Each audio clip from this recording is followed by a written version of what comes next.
Introduction, the silent struggle. You were taught early on, be strong. Don't show weakness. Don't cry. Maybe your father, coach, teacher, or even your friends reinforced the same message. Toughen up.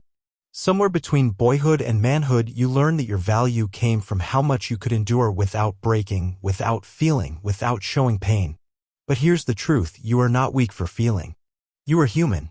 This book is about reclaiming that part of yourself that's been buried. It's about unlearning emotional suppression and learning to express yourself in ways that bring healing, connection, and power. Chapter 1. The Myth of the Stoic Man.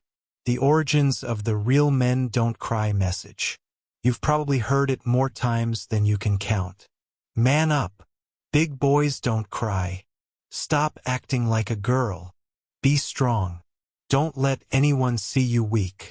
These messages aren't new.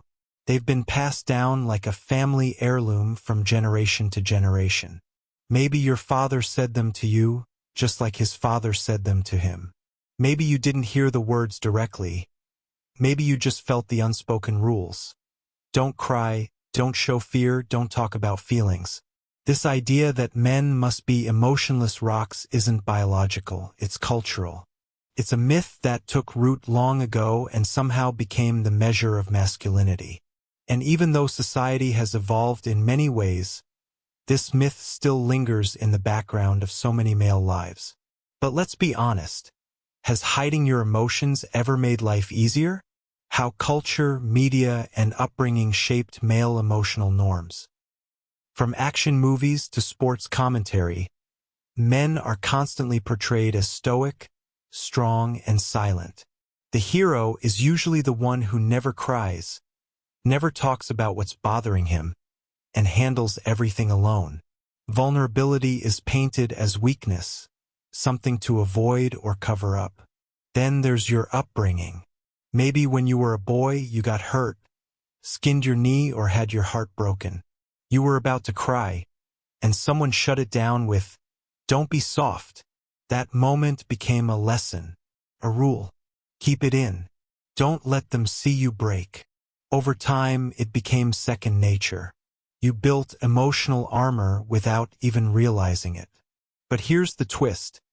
That armor doesn't just keep pain out. It keeps connection, love, and healing out too. The cost of emotional silence, health, relationships, and self-worth. There's a price to pay for bottling things up. Physically, it's stress, high blood pressure, tension, headaches, ulcers. Mentally, it can become anxiety, depression, or emotional numbness. And relationally, you start feeling distant, disconnected, alone even when you're surrounded by people who love you. Maybe your partner says you never open up. Maybe your kids don't come to you with their emotions because they've never seen you express yours. Maybe you're always angry or emotionally flat and can't even explain why. When men suppress emotions for too long, it doesn't make us stronger. It makes us break in quieter, more dangerous ways, often through burnout, addiction, isolation, or even complete emotional shutdown. And the worst part? Many men don't realize it's happening until something forces a breaking point, a divorce, a health scare, a meltdown at work, or just waking up one day and wondering, who am I? What happened to me? What strength actually means in today's world.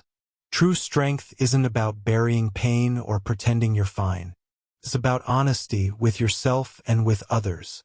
It's about the courage to say, I'm not okay, and that's okay. In today's world, strength means emotional awareness, not emotional silence. It means being the kind of man who doesn't explode, withdraw, or pretend, but who feels, reflects, and responds with maturity. A man who teaches his sons that it's okay to cry, and shows his daughters that men can be both strong and soft. The modern man doesn't run from his emotions. He uses them to connect, to lead, to live better. Reflection questions. 1. When was the first time you remember being told not to cry or show emotion? 2. What emotion do you find hardest to express? And why? 3.